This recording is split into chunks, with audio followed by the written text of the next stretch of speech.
नमस्कार साथियों, स्वागत है आप सभी का सिविल एस्पिरेंट परीक्षा के इस प्लेटफॉर्म पर। साथियों, हम कवर कर रहे हैं यूपी पीसीएस के लिए एथिक्स नीति शास्त्र। तो आज हमारा टॉपिक है अंतर्राष्ट्रीय संबंध तथा निधि व्यवस्था में नैतिक मुद्दे। तो अंतर्राष्ट्रीय संबंध स्टार्ट करने से पहले मैं चाहूँगा कि पिछली क्लास में यदि आपको कोई डाउट हो तो आप मुझे बता दीजिए, नहीं तो फिर हम स्टार्ट करते हैं। कोई डाउट नहीं? अच्छा, ठीक है ठीक है।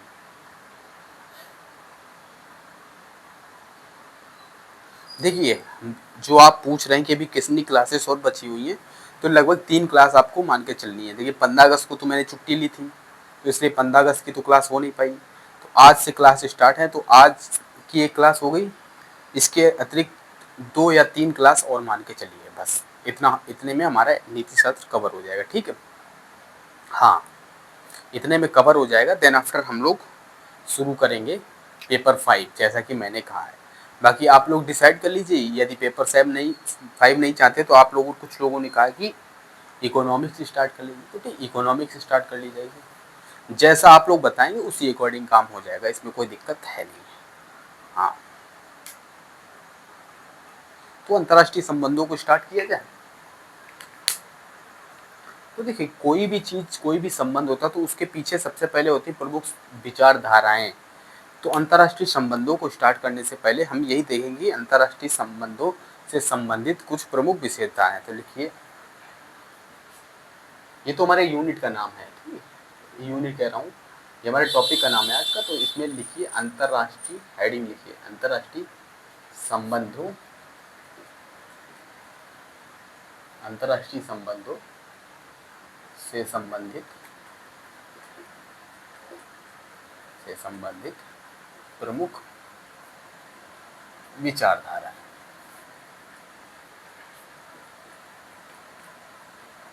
अंतर्राष्ट्रीय संबंधों से संबंधित प्रमुख विचारधारा, तो ये है हमारा। तो इसी से शुरू करते हैं। तो देखिए, सबसे पुरानी विचारधारा क्या करें, आप बताइए किससे शुरू करूं? आदर्शवाद उठा लो, कोई भी विचारधारा उठा लीजिए, सब अपने में सेपरेट है और सबका अलग अलग कॉन्सेप्ट है। आदर्शवाद हो गया, हमें पढ़ना। यथार्थवाद देख सकते हैं, हम देख सकते हैं कि मार्क्सवाद देख सकते हैं, हम विश्व नगरवाद, जो कि आधुनिक एलपीजी एराज में डेवलप हुई चीज़ें हैं, आधुनिक नगरवाद है जो, उसको भी देख सकते हैं। और भी जीवन दृष्टिकोण की समानता, ये सब विचारधाराएं हैं जो हम देख सकते हैं। ठीक है, तो जो 4 से 5 विचारधाराएं हैं वो देख सकते हैं। तो सबसे पहले समझ लें, देखिए, विचारधारा का मतलब ये नहीं है कि हम यहाँ पर पूरी विचारधारा लेकर के पढ़ेंगे। हम विचारधारा को लेंगे, जैसे यथार्थवाद देखेंगे तो यथार्थवाद में हम क्या देखेंगे, ये क्या है, यथार्थवाद में क्या चीज होनी चाहिए, उसमें प्रमुख हित क्या होता है। यथार्थवाद में प्रमुख हित होता है एकता, अखंडता और सुरक्षा। बस हमें इतना ही देखना है, यही नहीं करना है कि हम यथार्थवाद को लेकर के बैठ जाएंगे और यहाँ पर एक्सप्लेन करेंगे, क्योंकि हम पॉलिटिकल साइंस नहीं पढ़ रहे हैं और जीएस में भी यथार्थवाद को इतना डिटेल में नहीं बताया जाता है। समझ रहे हैं? तो उसी हिसाब से करेंगे। शुरू करें? हाँ, तो शुरू करते हैं। पेन चेंज कर लूँ वरना वो बोर्ड में प्रॉब्लम होगी। यथार्थवाद,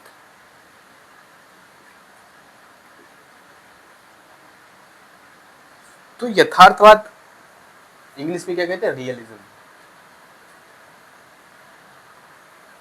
ठीक है, तो यथार्थवाद में ये क्या है, ये विदेश नीति का प्रमुख आधार है आज के समय में लगभग सभी राष्ट्रों का। तो ये क्या है, ये विदेश नीति का प्रमुख आधार।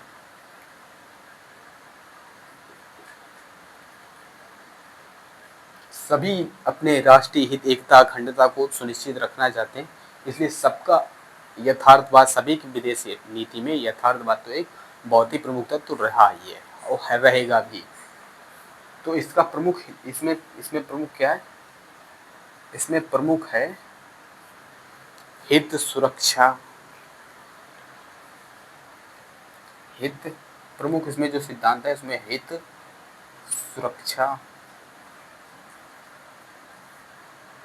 सुरक्षा, एकता और अखंडता। एकता, अखंडता, राष्ट्रीय हित, राष्ट्रीय सुरक्षा, राष्ट्र की एकता, राष्ट्र की अखंडता, यथार्थवाद के प्रमुख तत्व यही हैं। ठीक है, तो ये अंतरराष्ट्रीय राजनीति में शक्ति संघर्ष का की राजनीति यथार्थवादी राजनीति है। लिख लीजिए, अंतरराष्ट्रीय राजनीति, अंतरराष्ट्रीय राजनीति, अंतरराष्ट्रीय राजनीति शक्ति संघर्ष की राजनीति। इसके अनुसार अंतरराष्ट्रीय राजनीति क्या है? शक्ति संघर्ष की राजनीति है। तो ये तो रहा यथार्थवाद। यथार्थवाद सिंपल है, आज के समय में यथार्थवाद बहुत ज्यादा प्रभावी है। पहली विचारधारा देख लेंगे, दूसरी देखते हैं आदर्शवाद।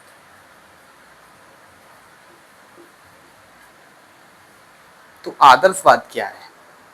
आदर्शवाद के प्रमुख तत्व क्या है? ये शांति और सहयोग पर बल देते हैं। शांति, सहयोग पर बल,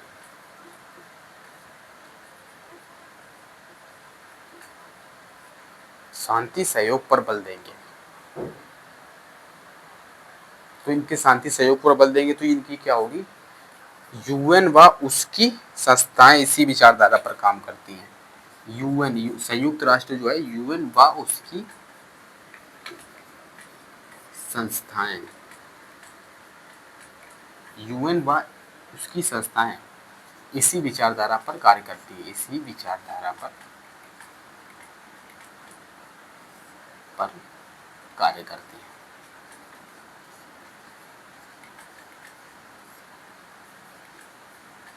ठीक, इसी विचारधारा पर काम करती हैं, जो है आदर्शवाद। तो आदर्शवाद को यथार्थवाद के विपरीत विचारधारा माना जाता है। ये इसके बिल्कुल अगेंस्ट है। तो ये यथार्थवाद के विपरीत है, यथार्थवाद के विपरीत विचारधारा। अच्छा, पता है आपको आदर्शवाद की एक विचारधारा और है जो आदर्शवाद से बिल्कुल मेल खाती है, भारतीय परिप्रेक्ष्य में है? बताइए क्या हो सकती है? यदि किसी को पता हो तो बताइए।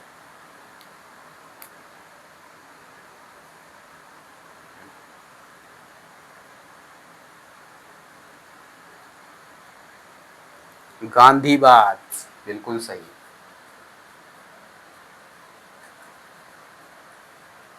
गांधीवाद भी आदर्शवाद की तरीके एक विचारधारा है।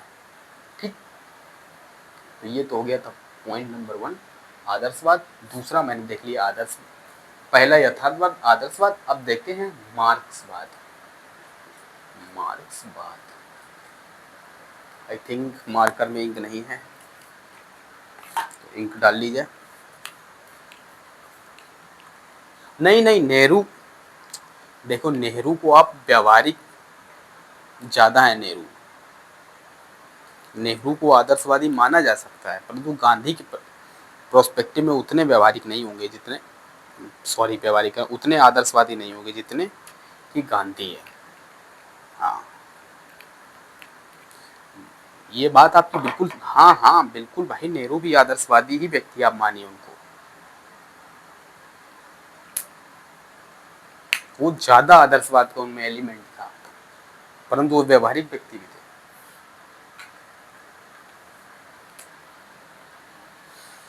तो अब देखते हैं मार्क्सवाद में क्या है। तो मार्क्सवाद में तो राष्ट्रवाद का, जो मार्क्सवाद इसमें क्या है, राष्ट्रवाद का जो ये है, राष्ट्रवाद इसमें नहीं है। तो राष्ट्रवाद का क्या होना चाहिए? निरर्थन होना चाहिए, समर्थन नहीं। देखो राष्ट्रवाद का एक तो होता समर्थन, दूसरा होगा निरर्थन। तो राष्ट्रवाद का निरर्थन, समर्थन नहीं होता मार्क्सवाद। मार्क्सवाद में राष्ट्रवाद की कोई बात नहीं होती। ठीक है, तो यहाँ पर क्या होता है? यहाँ पर मन संघर्ष गरीब अमीर के बीच मानव संघर्ष है,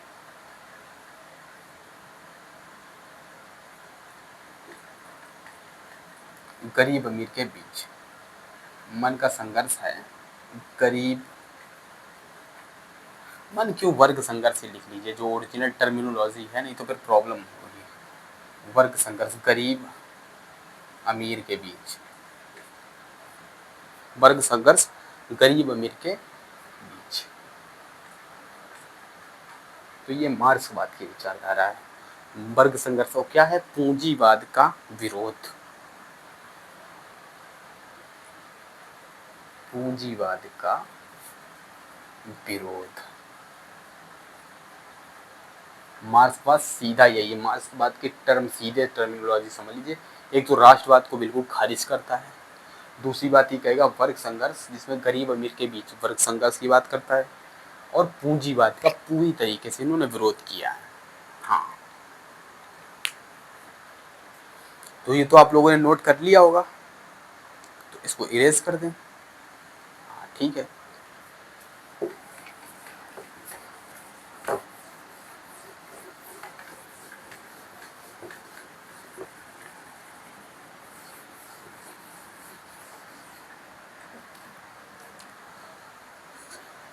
ये टॉपिक हो जाए, फिर मैं आपका डाउट एंटरटेन करता हूँ, ठीक है।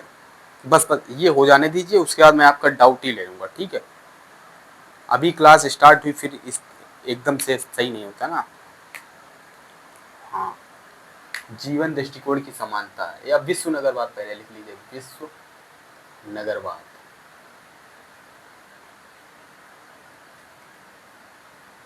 नंबर 4 विश्व नगरवाद लिख लीजिए। तो विश्व नगरवाद के यहाँ पर बात हुई है विश्व नगर की धारणा, जिसमें क्या होगा, लिखिए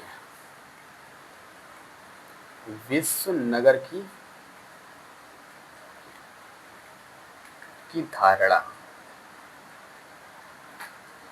जिसमें किसी एक देश के निर्णय सभी देशों को प्रभावित करते हैं, जिसमें किसी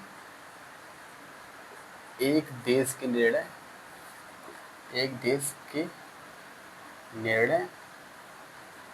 सभी देशों को प्रभावित करता है, सभी देशों को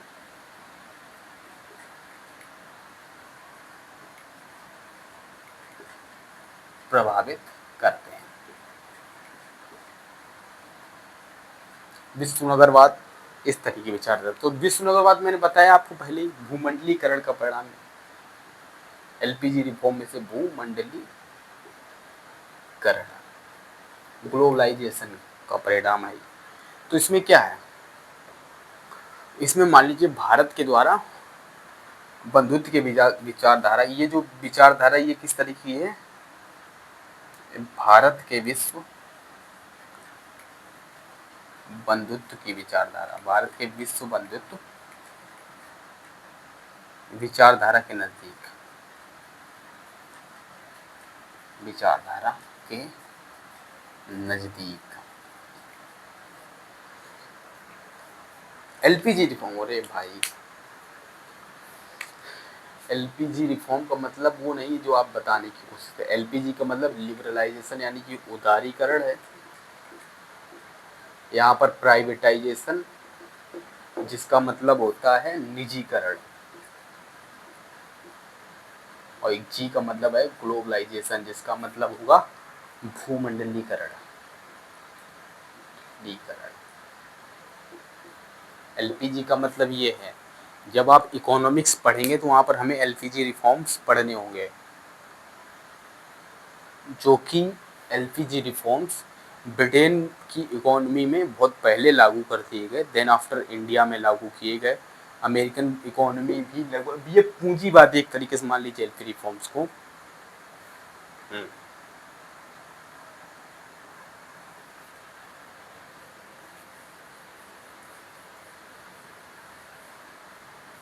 ओपन इकोनॉमी की बात होती है एलपीजी रिफॉर्म, बिल्कुल बिल्कुल आपने पढ़ रखा मतलब। तो विश्व नगरवाद समझ में आया ना, ये भूमंडलीकरण का अप्रोच है विश्व नगरवाद। बहुत आसान है, पहली बात इनसे क्वेश्चन ही नहीं बनने वाला, तो मैं आपको बता रहा हूँ तरीके से समझने के लिए, बैकग्राउंड बनाने के लिए। ठीक है, तो जीवन दृष्टिकोण की समानता, ये भी देख लेता हूँ। जीवन दृष्टिकोण की समानता।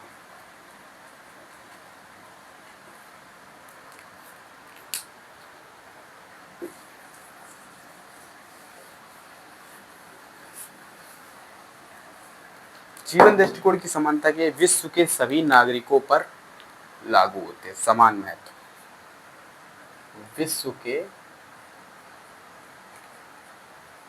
सभी नागरिकों को समान महत्व, विश्व के सभी नागरिकों को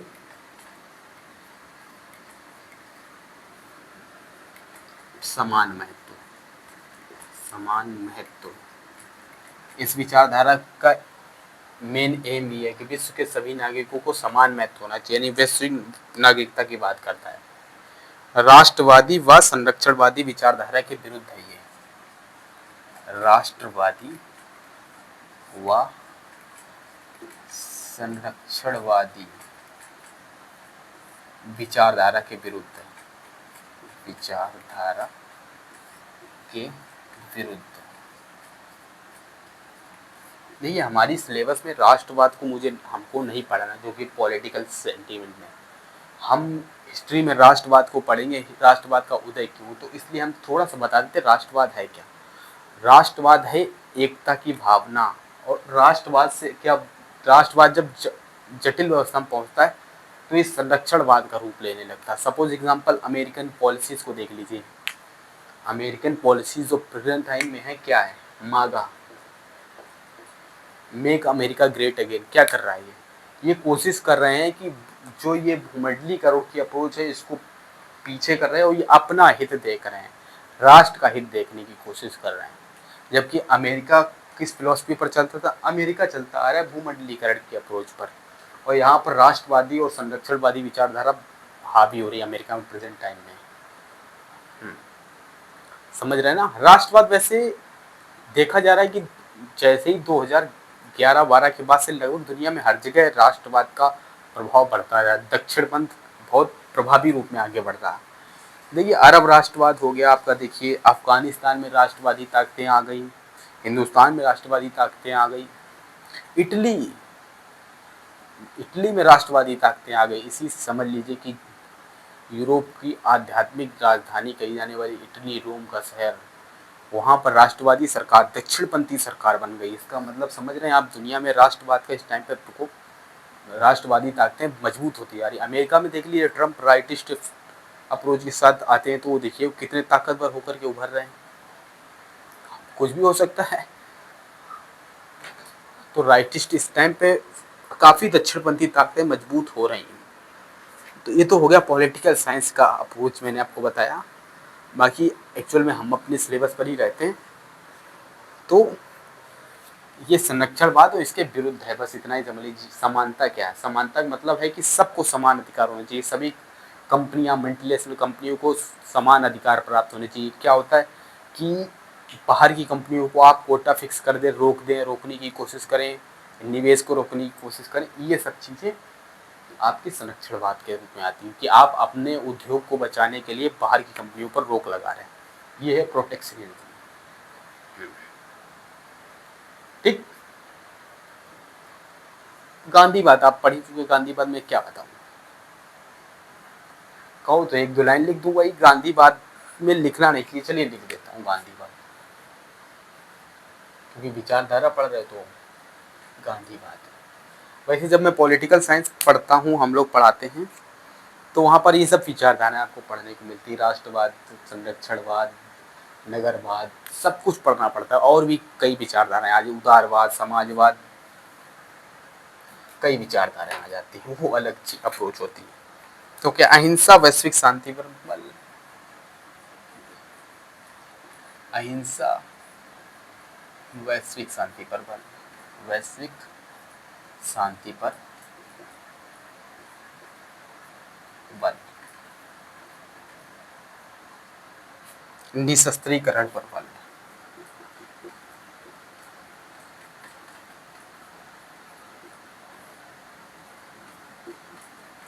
निशस्त्रीकरण पर बल, ये गांधीवाद।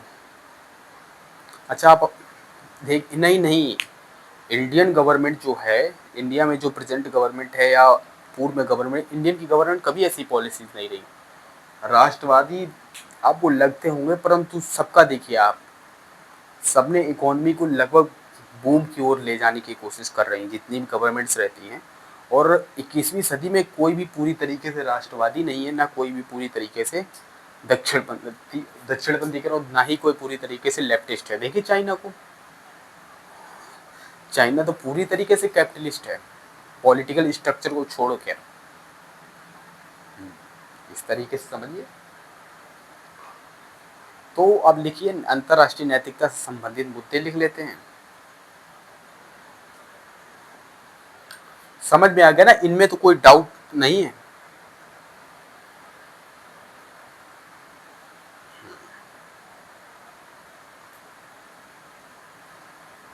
संरक्षणवाद, संरक्षणवाद को इस तरीके से समझिए। मान लीजिए कि आपका नाम आशीष है, तो आपने क्या किया, आपकी दुकान है 7-8, 7 दुकानें आपके पास हैं। तो आपने क्या किया, सभी दुकानों को रेंट पर देने की कोशिश की। तो आपने 2 दुकानें रेंट में दे दी, बाकी दुकानें आपकी जो 4 हैं वो आपने अपने आप खुद उसमें बिजनेस करने लगे। अब क्या हो कि जब सामने वाला कोई बिजनेस कर रहा हो और आप सेम बिजनेस करने लगे, तो वो आपका सामने वाला कंपटीटर होगा, होगा कि नहीं होगा। तो आप क्या करें, अपना बिजनेस बचाने के लिए सामने वाले को रिस्ट्रिक्ट करें, कहें कि ऐसा है जो बिजनेस मैं कर रहा हूँ वो आप नहीं कर सकते, आप कोई और बिजनेस करें। या ये कर दें कि आप उसकी लिमिट फिक्स कर दें कि आप 1000 से ऊपर का बिजनेस एक दिन में नहीं करेंगे। जैसे 1000 की लिमिट कंप्लीट होती है, आप बिजनेस बंद कर देंगे। आप ये क्यों कर रहे हैं, आप अपने व्यापार के संरक्षण के लिए ऐसा कार्य कर रहे हैं। तो इसी तरीके से यही जो दुकान आपकी थी, उसी तरीके से मान लीजिए राष्ट्र को, मान लीजिए दुकान की जगह पर, और जो आपने किराए पर रेंट पर दे रखी उसको विदेशी कंपनी मान लीजिए। इस तरीके से संरक्षणवाद अभी प्रभावी होता है। समझ में आया।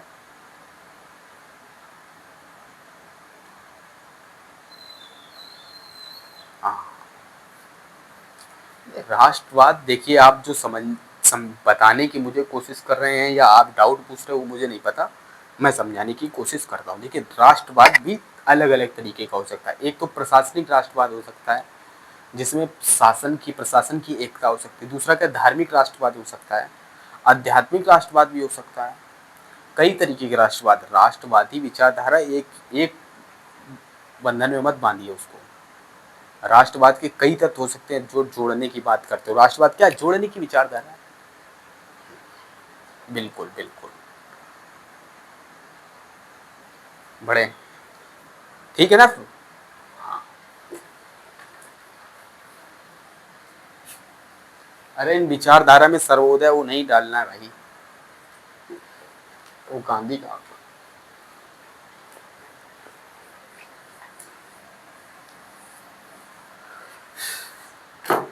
एक मिनट मुझे दीजिए, इंक में डाल लूँ, कोई डाउट और हो तो पूछिए। अफगानिस्तान इकोनॉमी, अच्छा एक बार बताइए, आपको अफगानिस्तान से लेना क्या, क्या आप वहाँ जाना चाहते हैं।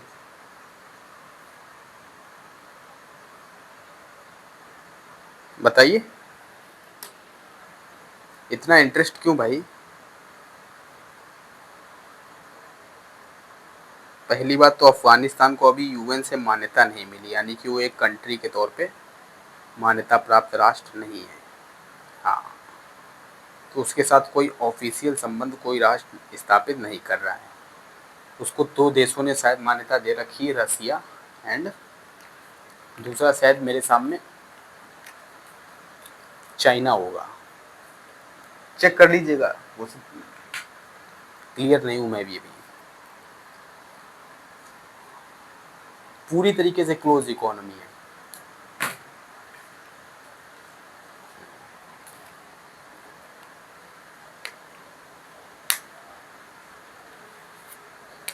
ठीक है, शुरू करता हूँ। नहीं तो आप लोग तो आज लगता है, आज लोग मूड में हैं आप लोग।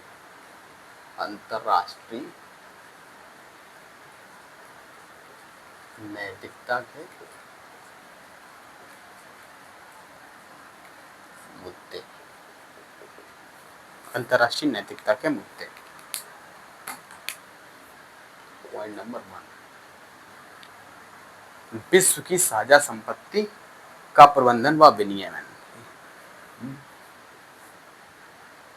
विश्व की साझा संपत्ति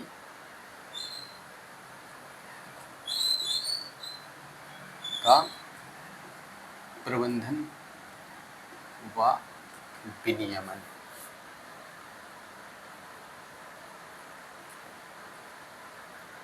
भाई समुद्र किसी का हो सकता है 200 नॉटिकल माइल तक किसी देश के अधिकार क्षेत्र में आता भी हो, उसके आगे का समुद्र तो किसी के अधिकार क्षेत्र में नहीं आता।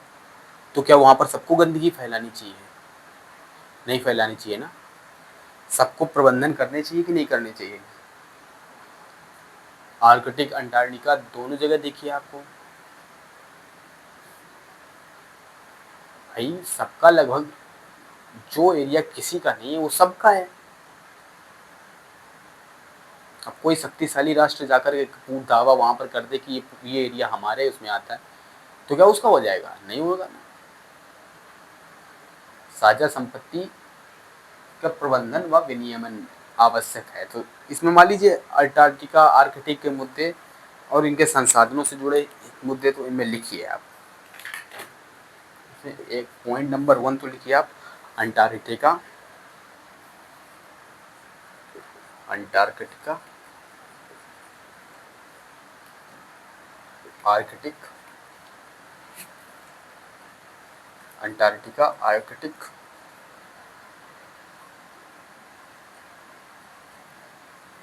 व खुले बाजार, अंटार्कटिका, आर्कटिक, आर्कटिक व खुले बाजार,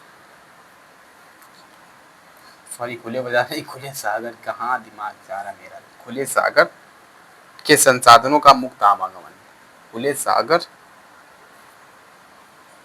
के संसाधनों का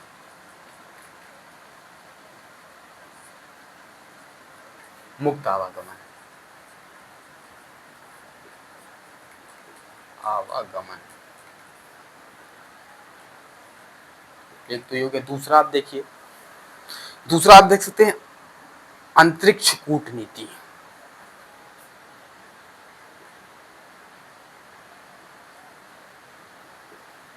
अंतरिक्ष कूटनीति, ठीक, ये हो गया। तो ये तो हो गया संपत्ति प्रबंधन संबंधी मुद्दे। और देखते हैं पर्यावरणीय संकट व जलवायु परिवर्तन संबंधी मुद्दे। दूसरा लिखिए,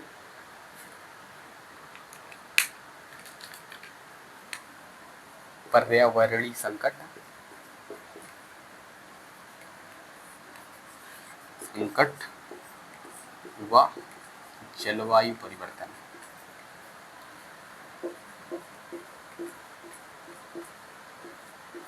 से संबंधित मुद्दे।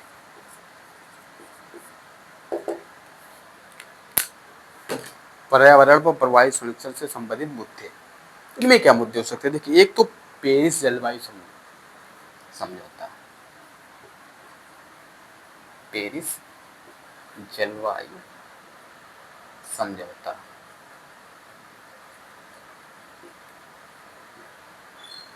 पेरिस जलवायु समझौता। और क्या हो सकता है? एसडीजी लक्ष्य,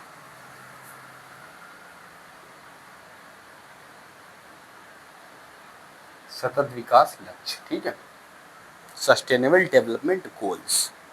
और के ग्लेशियर व चरम जलवायु संबंधी मुद्दे,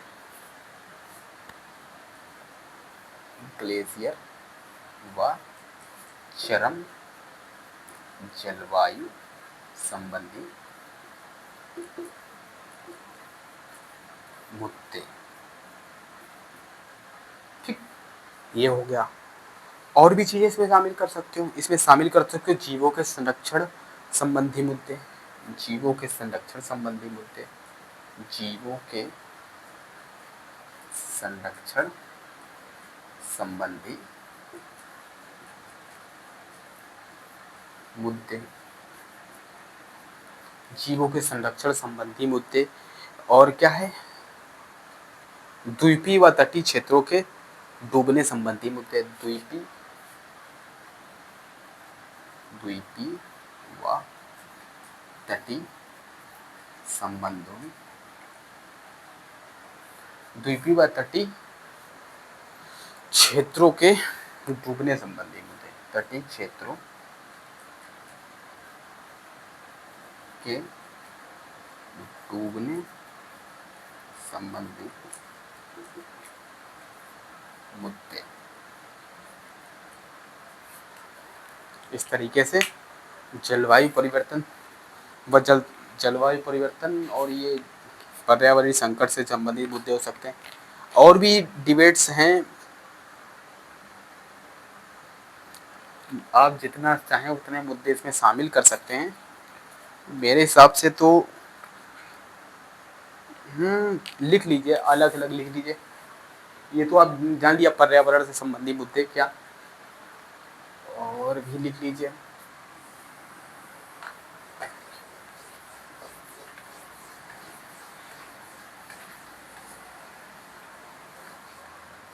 तीसरा लिखिए, विकास बनाम पर्यावरण, डेवलपमेंट का विकास बनाम पर्यावरण।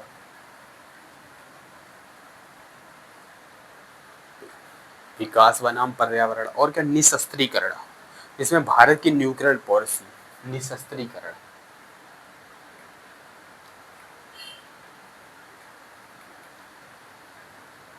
निशस्त्रीकरण, निशस्त्रीकरण में जैसे कि भारत की न्यूक्लियर पॉलिसी के एग्जाम्पल आप डाल सकते हैं, डालना चाहें नहीं डालना तो कोई बात नहीं। निशस्त्रीकरण इंपॉर्टेंट है, ठीक है। मानवाधिकार संबंधी मुद्दे, मानवाधिकार, जिसमें क्या है, मानवाधिकार में कौन कौन से मुद्दे शामिल हैं, इसमें शरणार्थी मुद्दे,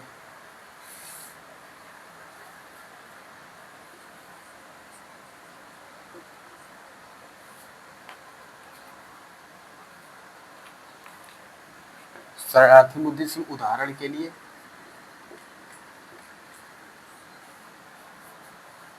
मध्य एशिया व रोहिंग्या शरणार्थी, मध्य एशिया व रोहिंग्या। मध्य एशिया में इतनी अस्थिरता है कि वहाँ पे भी शरणार्थी संकट है। उसी तरीके से देखिए आप दक्षिण पूर्व एशिया में, दक्षिण पूर्व एशिया के दक्षिण एशिया, या देखिए इस साइड में आप देखेंगे तो रोहिंग्या की समस्या है। वहीं नकारात्मक उदाहरण भी हैं, नकारात्मक उदाहरण,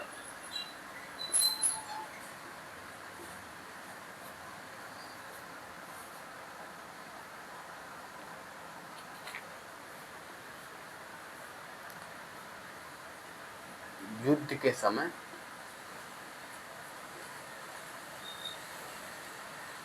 नागरिकों की क्षति, इसको भी आप लिख सकते हैं, ठीक। बौद्धिक संपदा अधिकार, बौद्धिक संपदा अधिकार, बौद्धिक संपदा अधिकार इस तरीके से समझिए कि मान लीजिए ये मार्कर मैंने डेवलप किया है, तो अब ये मार्कर मैं ही बनाऊंगा, इस तरीके का मार्कर। ये जो रिसर्च, इसमें जितना भी कंटेंट यूज हुआ है ये मेरे द्वारा यूज होना चाहिए, कोई और यूज ना करे। परंतु क्या हो कि इसी में थोड़ा सा चेंज करके कोई दूसरी कंपनी बना दे और फिर वो धड़ल्ले से आपका मार्केट कैप्चर कर ले, जो आपने रिसर्च की थी उस चीज़ को लेकर। देखिए ना, चाइना, देखिए चाइना तो बिल्कुल कॉपी करने में एकदम कॉपी कट वेस्ट कर देता है चीज़ों का। इंडिया में देख लीजिए, बाज़ारों में देखिए इलेक्ट्रॉनिक आइटम की कितनी कॉपी मिल जाएंगी आपको। हर जगह, इंडिया ही नहीं हर जगह, लगभग जगह ये चीज़ इंटेलेक्चुअल प्रॉपर्टी राइट का बहुत बड़ा इशू है।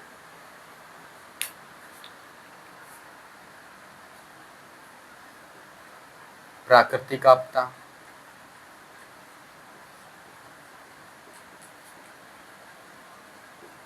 जिसका सबसे अच्छा उदाहरण ही आपके सामने है,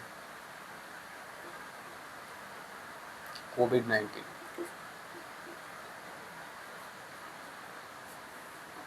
और एक आतंकवाद संबंधी मुद्दे, ये हो गए कुछ मुद्दे। ठीक, अब अंतर्राष्ट्रीय संबंध में नैतिकता के आधार, प्रमुख आधार क्या हैं उनको देखेंगे। इससे पहले मुझे चाहिए 2 मिनट का ब्रेक भाई, ठीक है? उसके बाद 2 मिनट का ब्रेक, उसके बाद आता हूँ, तुरंत क्लास स्टार्ट करूँ, ठीक है?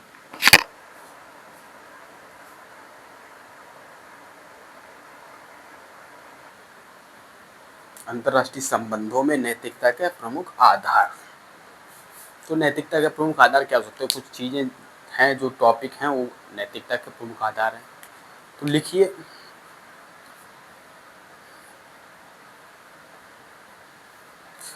प्रेम, शांति, अहिंसा, ये तो है ही। प्रेम, शांति, अहिंसा,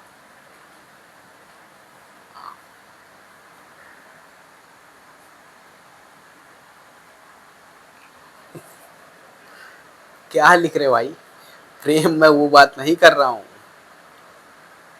आप बता रहे सर प्रेम वो फिल्म वाला एक किरदार, उसकी बात कर रहे हैं? नहीं, उसकी बात नहीं कर रहा हूँ। हाँ, ये लोगों के नाम हो सकते हैं, परंतु फोकस करो इस पर। देखिए मेरी बात का बुरा मत मानिएगा, ठीक है ना? हाँ, मैं डांट भी दूंगा तो आपके लिए भले के लिए डांट रहा हूँ। यहाँ पर मैं शुरू कर रहा हूँ आप लोग बीच में इस तरीके का एसडीजी लक्ष्य, सतत विकास लक्ष्य, और वसुधैव कुटुंबकम, वसुधैव कुटुंबकम, वसुधैव कुटुंबकम, वसुधैव कुटुंबकम। युद्ध व जलवायु शरणार्थी के प्रति संवेदनशील, युद्ध व जलवायु शरणार्थी के प्रति संवेदनशीलता,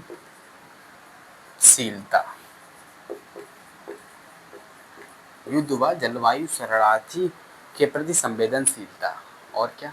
पर्यावरणीय नैतिकता, पर्यावरणीय नैतिकता, पर्यावरणीय नैतिकता। ठीक, इधर लिख लीजिए, मानवाधिकारों को वरीयता, मानवाधिकारों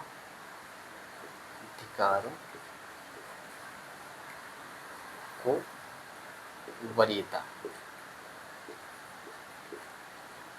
मानवाधिकारों को वरीयता। ठीक है, मानवाधिकारों को वरीयता, इतनी चीजें हैं तो आप इसको यहाँ पर एडजस्ट कर लीजिएगा, हो जाएगा आपका। ठीक है, इतने मुद्दे लिख लीजिए, काफी है।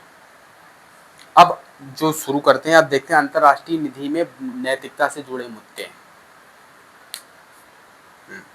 हो गया ना? लिख लिया कि नहीं? लिखो लिखो फिर लिखो।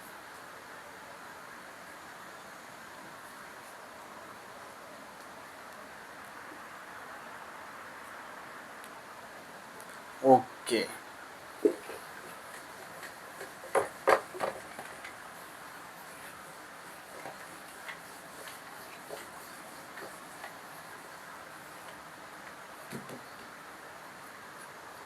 कुछ नहीं समझ में आ रहा? क्या नहीं समझ में आ रहा?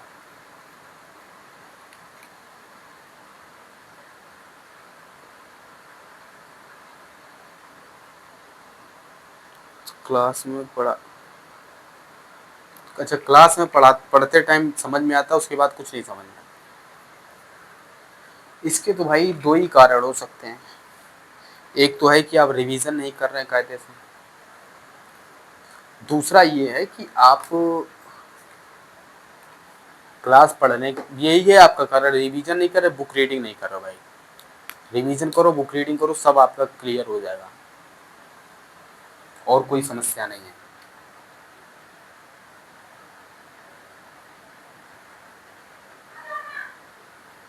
अंतर्राष्ट्रीय निधि व्यवस्था से जुड़े नैतिक मुद्दे। अंतर्राष्ट्रीय निधि व्यवस्था से जुड़े नैतिक मुद्दे।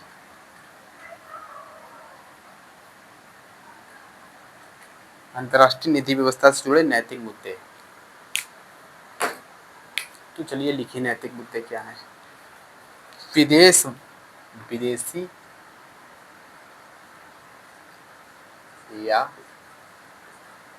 बहुराष्ट्रीय विदेशी या बहुराष्ट्रीय स्रोतों से प्राप्त धन, बहुराष्ट्रीय स्रोतों से प्राप्त धन, विदेशी व बहुराष्ट्रीय स्रोतों से प्राप्त धन अंतर्राष्ट्रीय निधि पोषण की श्रेणी में आता है। अंतर्राष्ट्रीय निधि पोषण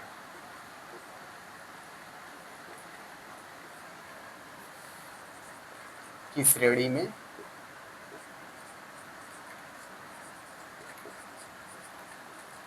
आता है।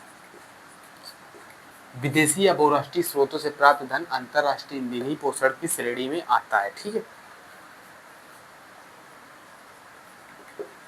अंतर्राष्ट्रीय निधि पोषण, लाइन चेंज करके लिखिएगा। ठीक है, अंतर्राष्ट्रीय निधि पोषण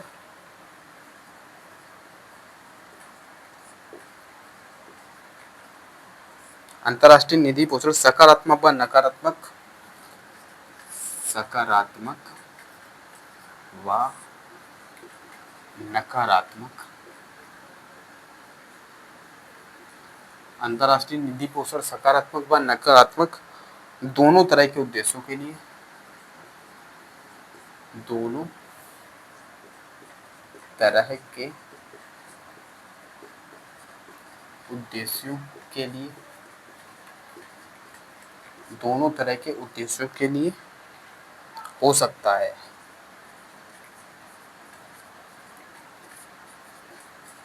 और दोनों के साथ ही कई नैतिक मुद्दे, और दोनों के साथ ही कई नैतिक मुद्दे, और दोनों के साथ ही कई नैतिक मुद्दे जुड़े हुए हैं।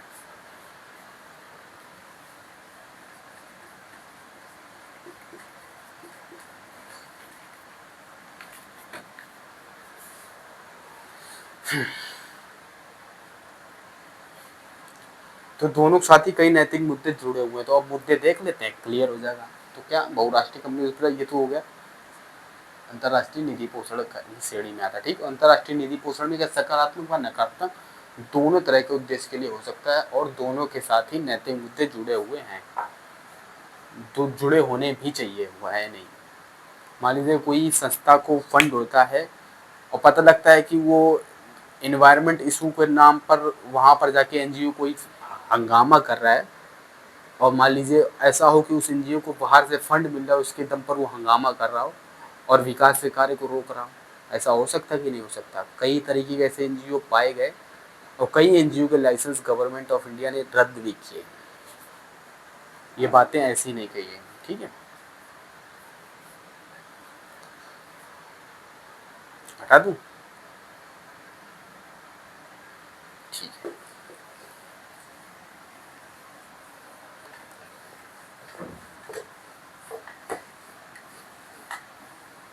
तो निधि पोषण में नैतिकता से जुड़े मुद्दे क्या हैं, उनको देखो, डायरेक्ट खत्म। निधि पोषण में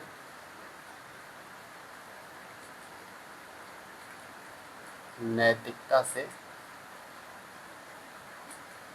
जुड़े मुद्दे,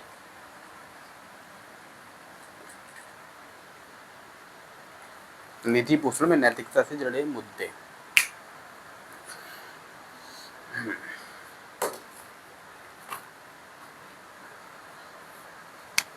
तो नैतिकता से जुड़े मुद्दे, इसमें सबसे line wise topic wise separate कर लेता हूँ। एक लीजिए नैदानिक परीक्षण। नैदानिक परीक्षण, नैदानिक परीक्षण का मतलब क्या है? Clinical trial.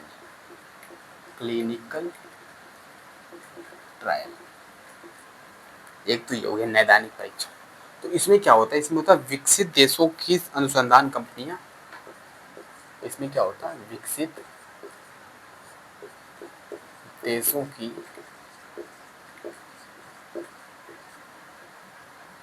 अनुसंधान कंपनियां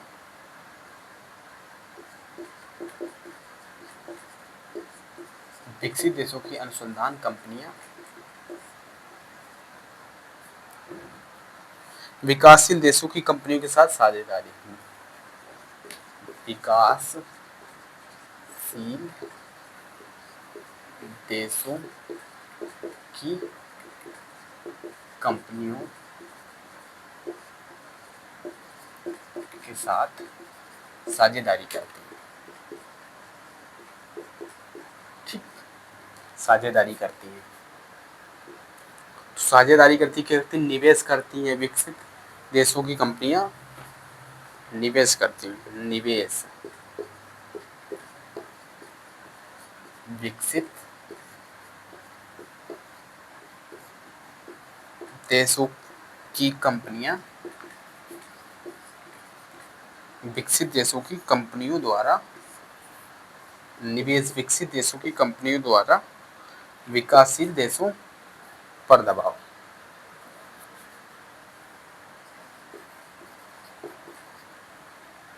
विकासशील देशों पर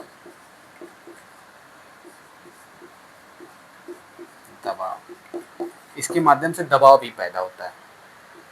तो निवेश के माध्यम से क्या होता है? विकास, विकसित देशों की कंपनियों द्वारा विकासशील देशों पर दबाव होता है। तो यही नैदानिक परीक्षण की बात हुई। तो नैदानिक परीक्षण कराने वाले व्यक्तियों, देखिए नैदानिक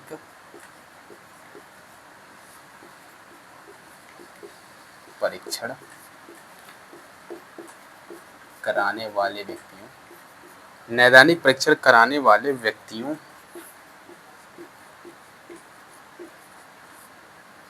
को, नैदानिक परीक्षण कराने वाले व्यक्ति को कंपनी द्वारा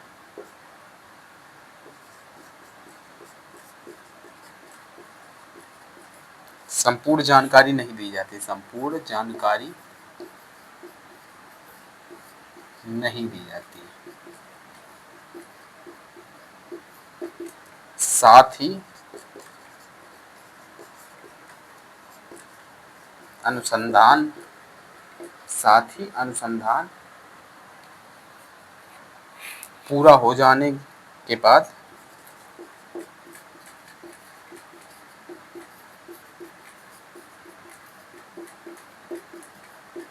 कंपनियां, साथ ही अनुसंधान पूरा हो जाने के बाद कंपनियां उस व्यक्ति के प्रति जिम्मेदार नहीं, कंपनियां उस व्यक्ति के प्रति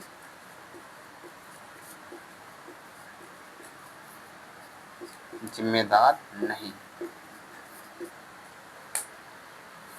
तो विकसित देशों के द्वारा अनुसंधान कंपनियां विकासशील देशों की कंपनियों के साथ साझेदारी करती, फिर क्या करती? निवेश के माध्यम से कंपनियों को द्वारा विकासशील देशों पर दबाव बनता है। ठीक है। और क्या? नैदानिक परीक्षण कराने वाले व्यक्तियों को कंपनी द्वारा संपूर्ण जानकारी नहीं दी जाती। नैदानिक परीक्षण या क्लिनिकल टेस्ट हर कंपनी का किया जाता है, जिससे देखा जाता है कि कंपनी के क्या तरीके, किस तरीके से कार्य कर रही है, कि कार्य में तरीके सही हैं कि नहीं है, मानक पालन किए जा रहे कि नहीं किए जा रहे। और क्या किया जाता है? नैदानिक परीक्षण कराने वाले व्यक्ति को कंपनी द्वारा संपूर्ण जानकारी नहीं दी जाती, कंपनी की जानकारी नहीं दी जा सकती। और साथ ही अनुसंधान पूरा हो जाने के बाद कंपनियां उस व्यक्ति के प्रति जिम्मेदार भी नहीं होती हैं। क्लिनिकल ट्रायल की सबसे बड़ी समस्या ही यही है कि कंपनियां व्यक्ति के प्रति जिम्मेदारी नहीं लेती। यही सबसे बड़ी समस्या है। और क्या, हथियारों के लिए फंडिंग, हथियारों के लिए फंडिंग, ये भी एक बहुत बड़ी समस्या, हथियारों के लिए फंडिंग। जो नैतिकता से जुड़े मुद्दे हैं, हथियारों से संबंधित एक फंडिंग, और मानवाधिकारों हेतु फंडिंग, मानवाधिकारों हेतु फंडिंग।